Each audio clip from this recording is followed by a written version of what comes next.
Assalamualaikum Sobat Football United, ringan amatiran ala gua. Ada dua pemain yang ingin gua singgung kali ini. Pertama, Harry Maguire, penampilan yang luar biasa di beberapa pertandingan terakhir di Manchester United. Ini seperti membalikkan situasi dan juga keadaan dari sang pemain itu sendiri, terutama jika dibandingkan musim lalu atau bahkan musim sebelumnya, di mana ya Harry Maguire tidak tampil maksimal. Harry Maguire sering membuat blunder, sering menjadi titik lemah Manchester United di lini belakang. Tapi musim ini, sejauh ini tampilannya luar biasa. Hampir di seluruh pertandingan yang dimainkan oleh Harry Maguire, secara angka, secara statistik luar biasa bagus, pun juga secara penampilan. Puncaknya, Harry Maguire mempersembahkan gol kemenangan ketika menghadapi FC Copenhagen, ya. Bahkan dia menjadi pahlawan di pertandingan tersebut. Dan ini seperti gue kata, ini seperti puncak ya dari perjalanan permainan Harry Maguire. Dan gue harapkan ini bukan jadi puncak tertinggi, tapi akan ada puncak-puncak lainnya yang diraih oleh Harry Maguire. Nah, di salah satu video terbaru dari Fabrizio Romano, disinggung tentang ya masa depan dari Harry Maguire seperti apa. Harry Maguire nyaris pindah ke West Ham United di musim panas yang kemarin ini. Dan disebutkan oleh Fabrizio Romano, Harry Maguire ini dia fight, ingin memperjuangkan tempatnya di Manchester United. Sementara dari Manchester United sendiri, kecil kemungkinan akan ada perubahan di musim ini. Mungkin di musim panas tahun depan itu bisa saja terjadi, tapi saat ini tidak ada yang berubah. Artinya komposisi squad di Old Trafford, utamanya di lini belakang, akan sama. Gue juga membaca di salah satu pemberitaan di sosial media ya, salah satu pertimbangan kenapa Harry Maguire tidak mengambil tawaran yang diberikan oleh West Ham, dia melihat bagaimana situasi lini belakang Manchester United. Lisandro Martinez yang cedera pada saat itu ataupun rawan cedera, ya artinya absen, dan memang betul absennya cukup panjang.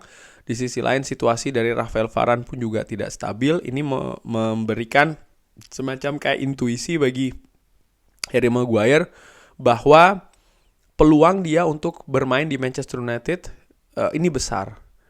Dan sekarang tinggal bagaimana dia bisa menunjukkan kemampuan yang terbaik. Dan ternyata sejauh ini pertimbangan itu tepat. Dia memilih stay, betul Rafael Varane tidak konsisten, Lisandro Martinez absen panjang, dan Harry Maguire bisa bermain secara bagus, bahkan secara luar biasa ya. Nah, ini menurut Fabrizio Romano tidak 100% memberikan jaminan kalau Harry Maguire tetap akan stay di Manchester United, paling tidak di musim panas tahun depan. Tapi menurut gua musim panas tahun depan itu masih jauh, masih lama. Ada banyak kemungkinan yang bisa terjadi, termasuk Harry Maguire akan dijual ataupun dia tetap akan stay di Manchester United. Fabrizio Romano juga mengatakan hal yang paling penting bagi Harry Maguire adalah frekuensi penampilan atau pertandingan. Artinya dia ingin mendapatkan menit bermain yang tinggi. Kalau seandainya ini yang didapatkan oleh Harry Maguire, artinya dia bisa mendapatkan menit bermain yang bagus ya, ini asumsi gue, ya kemungkinan besar kalau memang tidak ada hal yang urgent, mungkin dia akan tetap memilih untuk stay di Manchester United. Sebaliknya, Fabrizio Romano juga mengabarkan kalau sampai dengan musim dingin nanti atau bursa Januari, kalau menit bermain dari Harry Maguire ini drop, mungkin bisa jadi ada peluang dia akan memilih atau mulai berpikir untuk mencari tim baru atau klub baru yang bisa memberikan garansi dia bermain cukup tinggi menitnya. Hanya saja kalau menurut gue bagaimana, gue berharap ya komposisi yang ada saat ini jangan dirubah. Setidaknya sampai dengan musim panas tahun depan. Gue tidak yakin Manchester United akan melakukan transfer secara besar-besaran atau bahkan gila-gilaan di musim dingin nanti ya. Mau siapapun yang akan masuk menjadi pemilik Manchester United, maksud gue adalah katakanlah Sir Jim Ratcliffe bisa berhasil 25%, gue gak yakin akan ada perubahan yang besar-besaran ataupun radikal di sisi skuad pemain Manchester United ya di musim dingin. Nampaknya segala sesuatunya hampir sama, tetap seperti kayak musim yang kemarin. Dan dengan hal tersebut maka sebaiknya Harry Maguire stay sih menurut gue. Sejauh ini dia sedang dalam periode yang sangat positif. Biarkanlah hal ini terjadi. Ini tentu saja menguntungkan bagi Manchester United dan juga Erik ten Hag melihat komposisi lini belakang yang sebenarnya belum solid. Dan satu hal positif yang besar menurut gue yang diraih oleh Manchester United ketika menghadapi FC Copenhagen adalah clean sheet. Oke, memang tim lawan punya banyak peluang termasuk juga penalti, tapi Indian hasilnya itu adalah clean sheet. Dan semoga ini bisa menjadi fondasi yang bagus juga terutama bagi lini belakang ya. Untuk menata pertandingan-pertandingan selanjutnya. Gua melihat bagaimana rasa percaya diri dari Harry Maguire ini juga tumbuh. Dan sering gua katakan sebenarnya sudah dari mungkin semusim atau 2 musim yang lalu, secara individu gua tidak pernah meragukan kemampuan dari Harry Maguire. Dia sudah membuktikan di tim-tim sebelumnya. Bahkan ketika dia di Leicester yang menginginkan pemain tersebut ya, artinya Harry Maguire ini kan bukan hanya Manchester United, Manchester City contohnya juga dikaitkan dengan pemain tersebut. Gue tidak mau termakan spekulasi, ya mungkin itu hanya pancingan saja. Nggak. Gue nggak begitu membeli ya pendapat seperti itu. Sorry, ringan amatiran ala gue. Tapi gue justru melihat ya dikaitkannya dia dengan tim-tim besar itu membuktikan bahwa dia ada potensi yang juga besar. Tinggal bagaimana potensi ini bisa dikelola dengan baik gitu loh. Dan di Manchester United sebenarnya dari musim yang ada tidak semua periode dia tampil buruk. Gue masih ingat betul dan mungkin Sobat Football United pun juga demikian. Ada satu periode di mana di masa COVID dia tampil luar biasa. Ya gue ingat salah satu tonggaknya adalah ketika tanding tandang menghadapi Newcastle United, di mana Manchester United menang besar, Harry Maguire mencetak gol di pertandingan tersebut, dan setelahnya dia tampilannya bagus sampai dia cedera. Artinya apa? Dia secara individu punya loh potensi untuk menjadi pemain yang bagus. Tinggal bagaimana kapasitas ini bisa keluar dengan tinggi. Dan seperti pemain-pemain lain di klub manapun itu juga demikian. Pada dasarnya dia nih mereka itu sebenarnya pemain yang bagus gitu lah. Hanya tinggal bagaimana potensinya itu bisa keluar, bisa merekah katakanlah demikian. Dan di Manchester United, Harry Maguire saat ini berada pada level tersebut. Jadi menurut gue ya biarkan saja sih. Soal masalah musim panas ya nanti dilihat situasinya seperti apa ya. Kalau memang ada harus diganti ya semoga dicari gantinya juga yang lebih baik. Dan berbicara tentang ganti yang lebih baik, gua tetap melihat bagaimana lini depan Manchester United sampai saat ini belum berada di level yang lebih baik.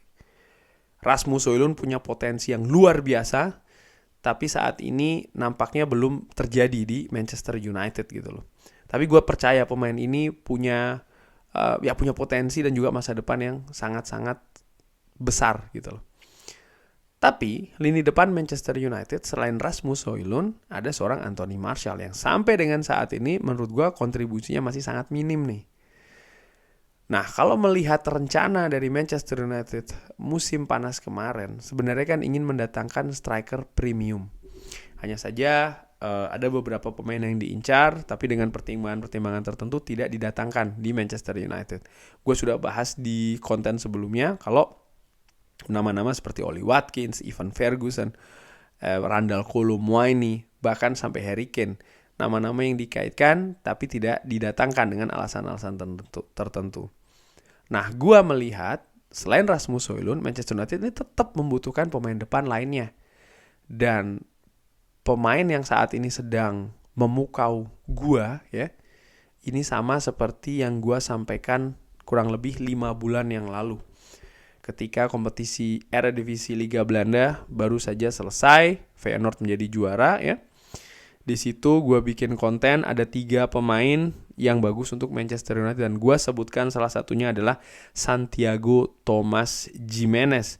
Santiago Thomas Gimenez saat ini sejauh ini masih menjadi top skor dari Eredivisie bersama dengan Feyenoord dengan jumlah 13 gol. Di pertandingan Champions League pertamanya menghadapi Lazio, luar biasa, Santiago Thomas Gimenez mencetak 2 gol. Bahkan ada 1 gol kalau tidak dianulir, itu kalau terjadi dia menjadi hat-trick ya. Di penampilan pertamanya di Champions League bersama Feyenoord. Sangat-sangat bombastis, luar biasa. Bagi penampilan Santiago Thomas Gimenez di Feyenoord, khususnya di Eredivisie, sejauh ini dia telah mencetak 13 gol di hanya dalam tanda kutip 9 pertandingan. Jadi 9 pertandingan dia mencetak 13 gol. Musim lalu dia 32 pertandingan mencetak 15 gol. Jadi rasionya nih gila benar musim ini. Santiago Thomas Giménez, pemain Meksiko berusia 22 tahun. Mungkin Sobat Football United mengikuti channel ini. Gue cukup sering pemain Feyenoord, pemain mana bang yang ini didatangkan. Gue banyak merekomendasi, sering juga menyebutkan nama Santiago Thomas Giménez. Pemain ini muda, pemain ini menurut gue secara role cocok untuk Manchester United. Dia bisa memberikan kompetisi, sekaligus juga backup, sekaligus juga rotasi. Banyak hal yang bisa diberikan untuk lini depan Manchester United. Jadi tidak akan mengganggu situasi dengan Rasmus Højlund yang memang direkrut oleh Manchester United. Ada semacam juga untuk proyeksi di masa-masa yang akan datang untuk lini depan Manchester United. Dan Santiago Thomas Giménez menurut gue akan menjadi pelengkap atau bahkan perpaduan yang bagus, baik itu dimainkan secara bersama ataupun juga dimainkan secara sendiri. Jangan lupa Manchester United setiap musimnya paling tidak akan bermain di 4 kompetisi yang berbeda. Jadwal sangat ketat, pertandingan sangat banyak. Tidak mungkin hanya memiliki satu pemain untuk satu posisi, butuh lebih. Dan gue melihat Santiago Giménez ini cocok untuk peran tersebut. Kalau dari who score, strength-nya dari finishing dan juga key passes, holding into the ball itu kelemahannya, passing kelemahannya, defensive contribution atau kontribusi secara bertahan ini lemah ya.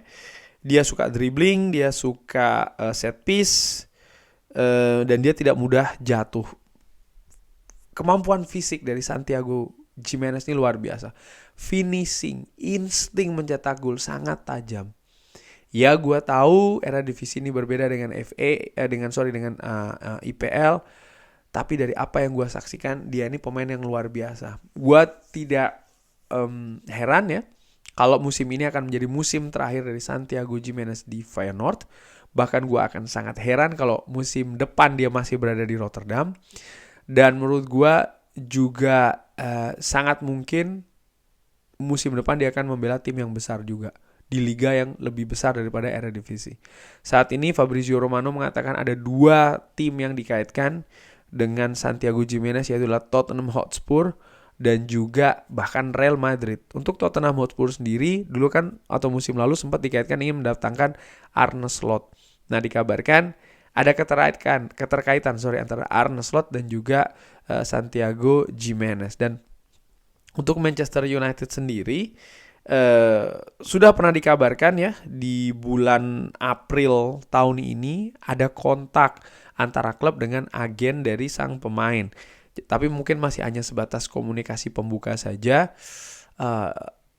Hanya saja gue berharap ya, karena seperti Sobat Football United ketahui, di Belanda sini gue support Feyenoord.